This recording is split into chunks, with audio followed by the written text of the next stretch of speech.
오늘 정치권 이슈들은 신성범 전 의원, 배종호 세한대 교수와 함께 자세하게 짚어보겠습니다. 어서 오십시오. 안녕하세요. 네, 안녕하십니까. 네, 안녕하세요. 네. 국회가 오는 27일에 본회의를 열고 민주당 이재명 대표 체포 동의안을 표결 처리할 예정입니다. 이재명 대표가 오늘 최고위원 회의에서 윤석열 대통령과 검찰을 겨냥해서 맹비난을 쏟아냈는데 발언부터 듣고 오시겠습니다. 수사권 가지고 보복하면 그게 깡패지 검사겠습니까? 국가 권력을 가지고 장난하면 그게 깡패지 대통령이겠습니까? 폭력배가 폭행을 저지르면서 왜 방어를 하느냐, 가만히 맞아라 라고 하는 것, 이게 깡패의 인식이라고 생각됩니다. 권력을 남용하면 그 권력 남용의 결과가 얼마나 참혹한지 역사가 증명하고 있다는 점들을 인지하시기 바랍니다. 네, 국가 권력을 가지고 장난을 치면 그게 깡패지 대통령이냐, 즉 윤석열 대통령을 겨냥해서 깡패나 다름없다, 이런 작심 비판을 쏟아냈는데 신 의원님, 이 발언 어떻게 좀 들으셨습니까? 저 익숙한 것 같지 않아요? 검사가 수사권 갖고 보복하면 그게 깡패지 검사입니까? 이거 어디서 많이 들어본 소리 같죠? 제가 찾아봤더니만 2016년도에 당시 윤석열 검사가 이른바 우리 박영수 특검의 수사팀장으로 합류하면서 할 때 기자들이 물어봤어요. 네.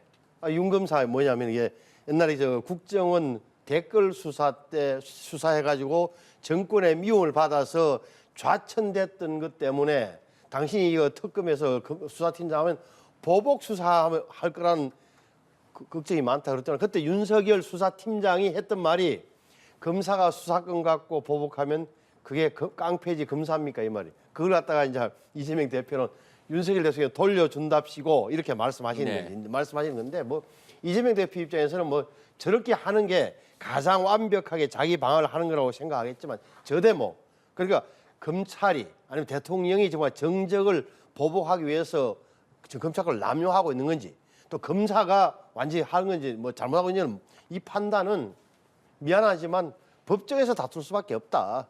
법원에 가서 말씀하시라. 그게 아마 일반 국민들의 생각일 겁니다. 네, 배 교수님 말씀 듣겠습니다. 지금 이제 이재명 대표 입장에서는 전방위적인 이제 검찰의 수사 그리고 또 구속영장 청구 네. 이런 부분이 한마디로 표적 수사, 정치 수사다.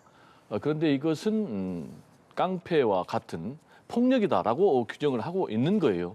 이제 이 말씀에 대해서 우리 신 의원께서 얘기를 해주셨지만은 이 얘기는 사실상 지난번에 윤석열 현 대통령께서 검사 시절에 했던 말이니까 매우 뼈아프게 돌려주는 그런 대목이 의미가 있다고 보여지고요.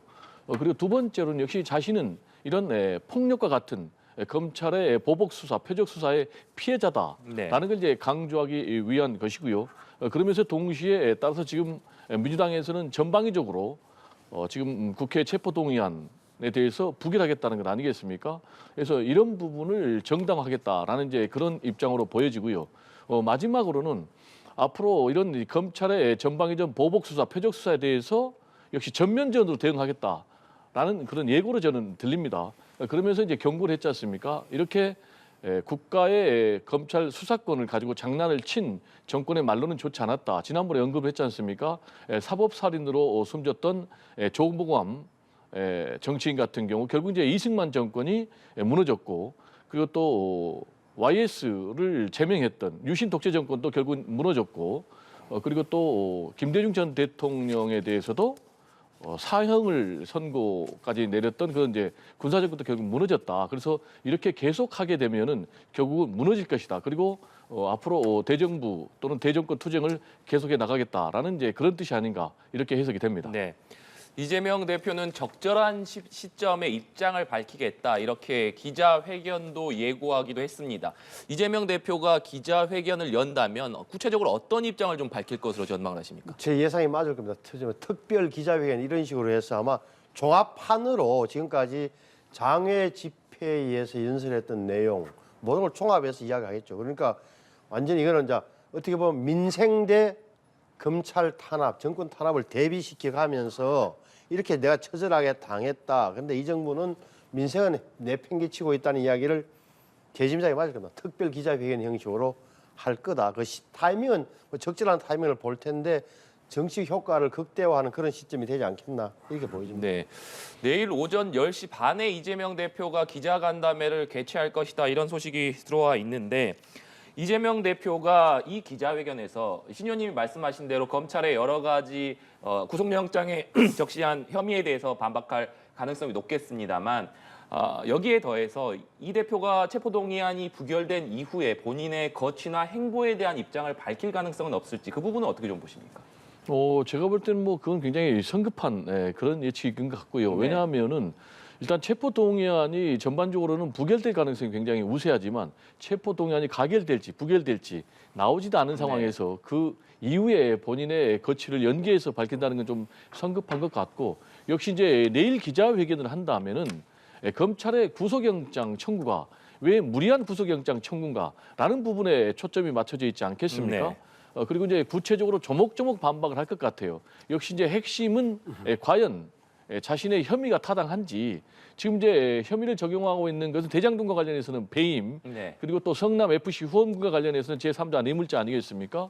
그래서 성남 FC 후원금 제3자 뇌물죄 혐의와 관련해서는 그게 어떻게 시민들의 이익으로 돌아갔는데 뇌물죄가 되느냐? 나에게는 단돈 한 푼도 뇌물이 들어오지 않는데 왜 죄가 되느냐라는 부분을 강조할 것 같고요. 그리고 이제 대장동 관련해서 지금 배임죄를 적용하고 있는 것 아니겠습니까? 3,895억 원의 손해를 끼쳤다라는 것인데 자신은 5,500억이 넘는 돈을 공익으로 환수를 했는데 어떻게 이게 죄가 되느냐? 네. 특히 이제 부동산이 만약에 그러면은 폭등하지 않고 폭락했다면은 본인이 무죄가 되는 그래서 혐의를 적용하는 검찰의 기준이 이런 고무줄 잣대가 과연 맞느냐 그리고 만약에 자신을 배임 혐의로 처벌을 하려고 한다면은 전국의 지자체장들은 다 처벌시켜야 된다라는 이제 그런 논리를 가지고 검찰의 구속영장 청구와 관련된 혐의의 부당성을 강력하게 강조할 것으로 그렇게 네. 예상이 됩니다. 방금 하는데 저기 앵커께서 질문하신 게 중요한 포인트잖아요. 그러니까 뭐 다음 주 27일 날 다음 주 월요일 날 부결된 이후에 이재명 대표가 어떻게 할 것 같냐. 그러니까 기자회견 이런 것도 부결된다면 내가 예를 들어서 뭐 대표직을 내려놓을 수도 있는 이런 게 다 다들 상식적으로 이렇게 판단하지만 지금까지 관찰해본 이재명 대표의 태도나 어떤 입장을 살펴보면 가능성 하나도 없는 거예요. 그건. 그러니까 지금 많은 사람들이 차라리 그냥 자진 출석해서 영장 실질 심사를 받아봐라. 다시 말하면 검찰이 그렇게 잘못했다고 하면 그렇게 자신이 있다면 차라리 판사 앞에 가서 당당하게 이야기하고 하면 사법부에서 판사의 판단으로 예를 들어서 구속영장 기각된다면 얼마나 더 명분이 있겠느냐는 이야기를 수없이 한 거예요. 옆에서. 정의당도 수없이 했고 많은 사람들이 민주당에서 그래 나왔잖아요. 근데 왜 이재명 대표는 그걸 못 받아들일까요?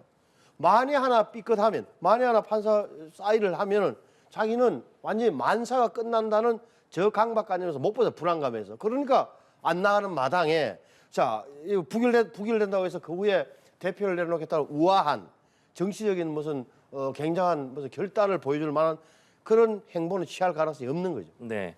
제가 볼 때 좀 반박을 좀 해야 될 것 같은데요. 많은 사람들이 그렇게 얘기를 하고 있다고 그러는데 국민의힘 지도부들이 강력하게 그렇게 주장을 하고 있는 것이죠. 그리고 이제 강박관념이라고 얘기를 했는데 만약에 입장을 바꿔서 우리 신성범 전 의원께서 이재명 대표라면 어떤 선택을 하겠어요? 지금 아까도 얘기했듯이 깡패다. 지금 이렇게까지 얘기를 하고 있는 상황에서 그러면 깡패가 때리면 가만히 맞느냐? 이거는 깡패의 시각이다라고까지 얘기하고 있는 상황에서 그러면 체포 동의안 오케이. 나는 그러면 뭐 가결하겠습니다. 아니면은 뭐 체포 동의안 하기 전에 내가 스스로 검찰의 영장 실질 심사에 임하겠습니다.라고 하는 것이 맞는 것일까요? 이건 뭐 국민의힘 지도부의 생각이지 네. 민주당의 입장하고는 전혀 다르다라는 얘기를 좀 드리고 싶습니다. 아니 이게 많은 사람들이 이렇게 생각한 거죠. 그러니까 뭐 정의당 입장이 뭐 꼭 옳다는 거 아니라 상식적으로 본다면 이게 차라리 법원의 판단을 받아봐라. 그렇게 검찰은 그렇게 예를 들어서 막무가내로 기소를 한다 치자. 당신이 주장한 대로 하지만 사법부의 판단 정도는 한번 받아볼 수 있는 건 아니야. 이게 더 훨씬 더 떳떳하고 본인이 이야기했던 어떻게 보면은 불체포 특권 폐기라 이런 논리적으로 완성이 되는 거 아니에요. 여기서 만약에 판사가 영장을 기각하게 되면 명분이 훨씬 살고 완전히 국민이 바뀌면서 이재명 대표는 완전히 영웅이 될 거라 이러니까 하는 마당에 왜 못했겠냐 이야기를 제 눈에 그래 보였나요? 네. 저 짧게 얘기해야 되겠어요. 사법부의 판단을 받아보라고 얘기를 하시는데 사법부의 판단은 결국 받게 돼 있어요. 왜냐?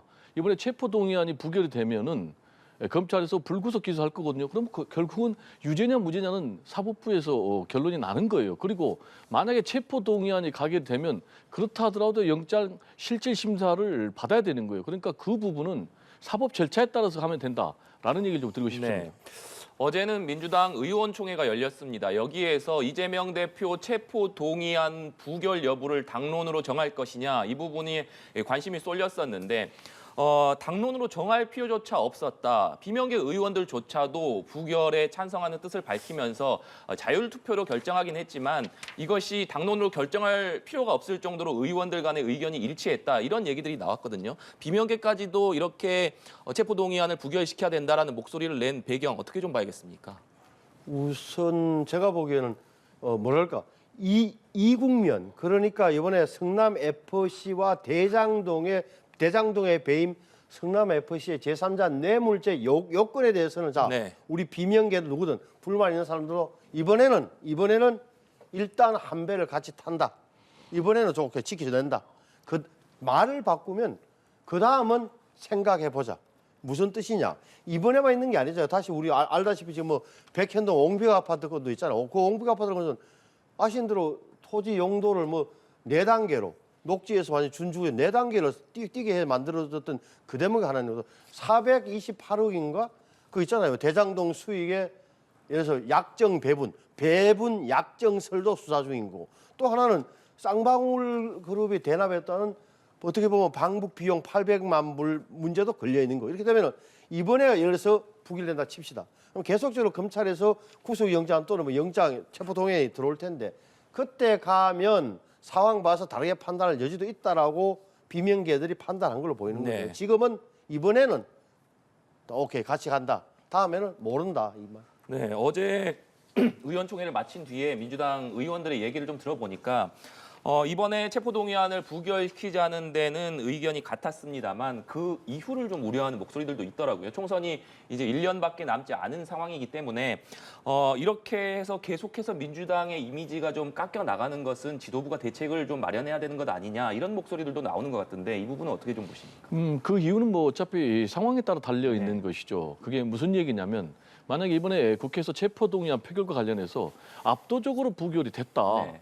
그러면은 이재명 대표의 입지가 더 강화되는 것이죠. 그래서 뭐 우리의 목소리하고는 정반대가 되겠죠. 다만 말씀하신 대로 이탈표가 상당히 좀 많다. 네. 예를 들면은 뭐 2자릿수까지 간다. 그러면 뭐 이재명 대표의 입지가 좀 흔들리고 거기에 또 더 나아가서 민주당의 지지율까지 계속 하락한다면은 이재명 대표가 과연 대표직을 계속 유지할 수 있겠는가라는 부분에 대해서 문제제기가 들어오겠지만 지금 상황은 아까도 앵커께서 말씀하셨지만은 비명계들도 지금 이건 네. 압도적으로 부결시켜야 된다. 심지어는 이낙연 전 대표의 좌장이라고 할 수 있는 서른 의원까지도 이거는 우리가 똘똘 뭉쳐서 부결시켜야 된다라고 주장을 하고 있는 그런 상황.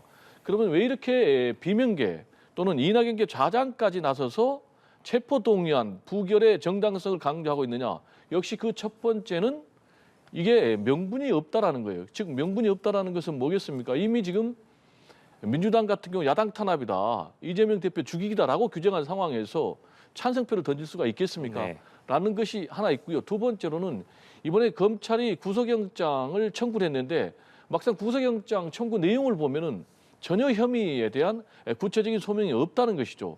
결국 아까도 말씀드렸지만 배임 혐의, 또 그리고 성남 FC 후원그 제3자 뇌물 혐의 이게 다 정책적 판단이거든요. 그럼 과연 지방자치단체장의 정책적 판단을 사법부가 이걸 심판할 수 있겠는가 이런 식으로 하면은 모든 지방자치단체장이 다 처벌을 받아야 되는데 이거는 잘못됐다라고 지금 비명계들도 동의를 하고 있는 거예요. 그리고 더 하나 이렇게 지금 다 잘못됐다고 어느 정도 공감대가 형성이 된 상황에서 여기에 대해서 체포동의안 가결의 찬성표를 던진다? 그렇게 된 경우는 오히려 스스로 명분을 잃게 되고 역풍에 휘말리기 네. 때문에 정리하면 압도적으로 부결이 될 것이다. 제가 볼 땐 대략 한 170에서 플러스 마이너스 정도가 부결의 표를 던질 것 같고 찬성표는 한 120 정도 플러스 마이너스가 나올 것 같아요. 그러면 대략 170대 120의 결과가 나온다면은 이 결과는 과연 이재명 대표의 앞으로 입지를 강화시켜 줄 것인가, 약화시켜 줄 것인가? 저는 그것과 관련해서는 이재명 대표가 오히려 입지가 강화되는 그런 결론에 이를 것이다, 이렇게 전망을 합니다. 네, 이재명 대표 체포 동의안 표결에 앞서서 한동훈 법무부 장관이 국회에서 체포 동의안 요청 사유를 설명하게 될 텐데요. 앞서 노웅래 의원 체포 동의안 표결 당시에는 돈 봉투가 부스럭거리는 소리까지 녹음돼 있었다. 이렇게 알려지지 않았던 증거까지 자세히 설명하기도 했습니다. 일부 민주당 의원들은 노웅래 의원 체포 동의안이 부결된 이후에 한동훈 장관의 이 발언이 어떻게 본다면 민주당 의원들을 자극해서 부결표가 나오는데 영향을 미쳤다, 이렇게 주장하기도 했었는데 이번에는 한동훈 장관이 좀 어떤 발언을 할 것으로 보시고 또 이것이 표결에도 영향을 미칠 것으로 보십니까? 한동훈 장관이 어떻게 지난번보다 더 세밀하게 이야기하든 안 하든 아무 결과에 영향이 없어요. 그러니까 거칠게 얘기하면 말씀하신 대로 이번엔 부결이 되는 건 확실한 거예요. 부결된다. 그 부결되는 마당에 부결될 거 알고 나가서 한동훈 장관이 설명을 하겠죠. 그건 뭐 한동훈 장관의 판단이 있을 텐데 한동훈 장관이 뭐라고 설명하든 예전처럼 그냥 두루뭉실하게 넘어가든 지난번에 노웅래 의원처럼 사사건건 물고 늘어지던 결과에 전혀 지장이 없기 때문에 아무런 영향이 없다. 근데 이제 한 100, 그게 나온다 칩시다. 170대 120 정도로 부결된다고 해서 이재명 체제 안정성을 보장하느냐? 그 대목 아니란 말이에요. 아까도 말씀드렸지만 이른바 친명계들이 불안해하면서도 왜 이번에는 부결에 같이 몸을 싣느냐? 일종의 명분 쌓기라는 명분. 우리가 분명하게 도와줬잖아. 다음에 들어오는 것에 대해서는 내용을 봐서 다르게 판단할 여지가 있다는 점을 분명하고 있는 거다. 따라서 이거 보시면은 내년 보십시오. 만약 불기소 기소되면 이게 재판이 엄청 길어져요. 부속 기소와 달리 이렇게 되면 계속 자 선거법 재판, 이거 이 재판 또한 계속될 재판에서 일주일에 제가 보기에는 뭐 오늘은 성남시 뭐 서울중앙지방법원 뭐 내일은 수원지법 이런 식으로 다닐 건데 대표가 이런 식으로 해서 지금 일부 민주당 의원들이 상사하고 있는 대로 기소된 당 대표가 내년에 총선의 공천권을 계속 행사할 수 있을지 아니면 진짜 대안이 없다고 그래 가겠죠. 그러면은 제가 보기에는 내상을 민주당 전체가 엄청 입는 거예요. 그 각오하고 가느냐는 민주당이 선택할 문제지만 제가 보기에는 최근에 여론조사 이런 거 보면 민주당 지지율이 상당히 차이가 나게 국민의힘 뒤지고 나타난다면 자 총선 전에는 정당 지지율이 관건, 총선 지나고 나면 뭐 그거야 뭐 결과가 나올 테니까 저는 그게 관건이라고 봐요. 네. 저는 뭐 신성범 전 의원께서 이재명 대표가 기소가 되면 기소된 대표가 과연 총선을 이끌 수 있겠는가라고 지금 걱정을 해주셨는데 민주당 문제까지 걱정할 필요는 없다고 보는 거예요. 그건 민주당 문제는 민주당이 알아서 하니까 제가 볼 때는 뭐 그런 식의 논리로 한다면은 지금 김기현 후보 같은 경우에 지금 울산 역세권 투기 의혹과 관련해 가지고 계속해서 지금 3명의 주자들로부터 집중적으로 지금 공격을 받고 있는 그런 상황 아니겠습니까? 그리고 또 여기에 대해서 지금 민주당도 진상 조사에 착수하겠다라고 나오고 있는 이런 상황.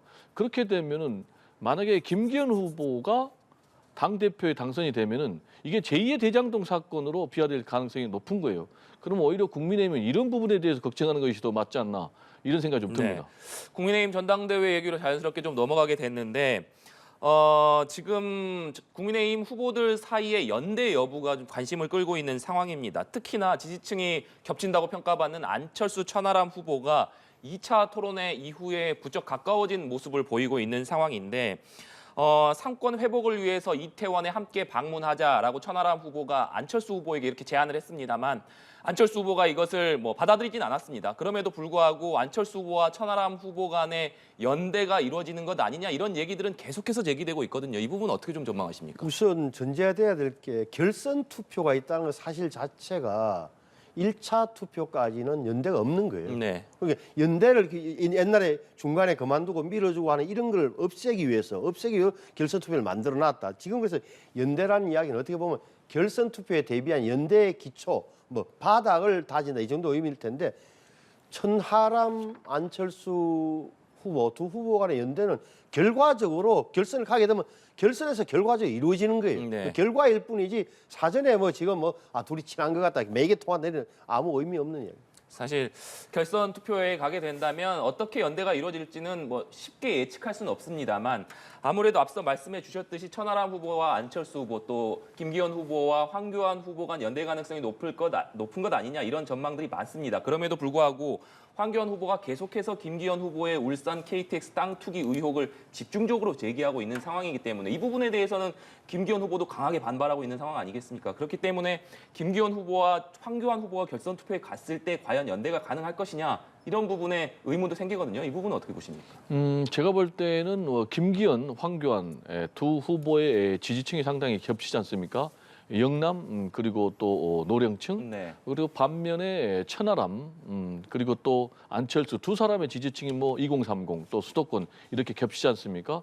그래서 결선 투표를 만약에 하게 된다면 자연스럽게 두 사람은 연대가 될 수밖에 없어요. 결과적으로 본인들이 원하든 원하지 않든 다만 지금 결선 투표 가기 전 상황에서 김기현 후보하고 황교안 후보는 절대 연대할 가능성이 없는 거죠. 그 이유는 황교안 후보 같은 경우는 결국 지금 자기가 차기 대권 주자에 나서겠다.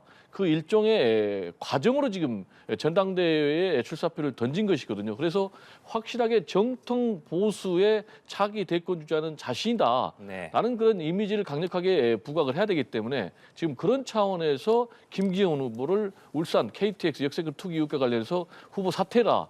라고까지 하면서 지금 강하게 나오고 있기 때문에 두 사람의 지금 1차 투표에서 연대는 불가능하고요.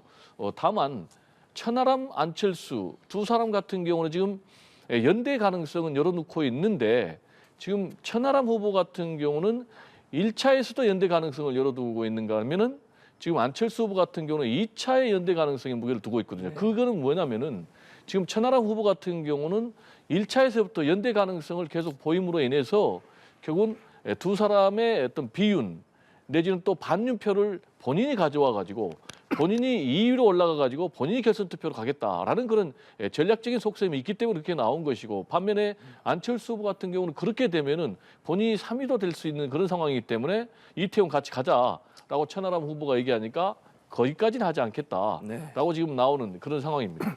그러니까 황교안 후보가 김기현 후보를 굉장히 손들어 줄 거다 내지는 연대하겠다는 게 좀 표피적 관찰인 게 이게 생각보다 저는 이 토론을 보면서 그 간격이 넓다. 그러니까 황교안 후보와 김기현 후보가 어떻게 겉보기에는 비슷해 보이지만 지지자층들이나 이런 게 좀 생각보다 골이 많이 깊어졌다는 생각이 저는 하게 되는 거예요. 네. 그러니까 저렇게 공격할 일도 뭐 어쨌든 거세게 공격하는데 뭐 이런 게 일반적으로 결선 가면 만일에 김기현, 안철수 올라가야 되면 천하람은 안철수 쪽으로 붙고 황교안은 김기현 후보 쪽으로 붙을 것이라는 이 대전제가 제가 보기에는 좀 이상한 것 아니냐 생각이 들 정도예요. 그러니까 무슨 말이냐면은 황교안 후보는 명예회복과 다음 대권 후보의 발판을 놓는 게 이번 전당대회에 나온 목적이다.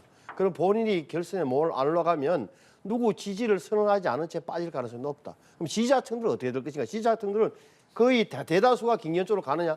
그 아닌 저는 그 아니라고 봐요.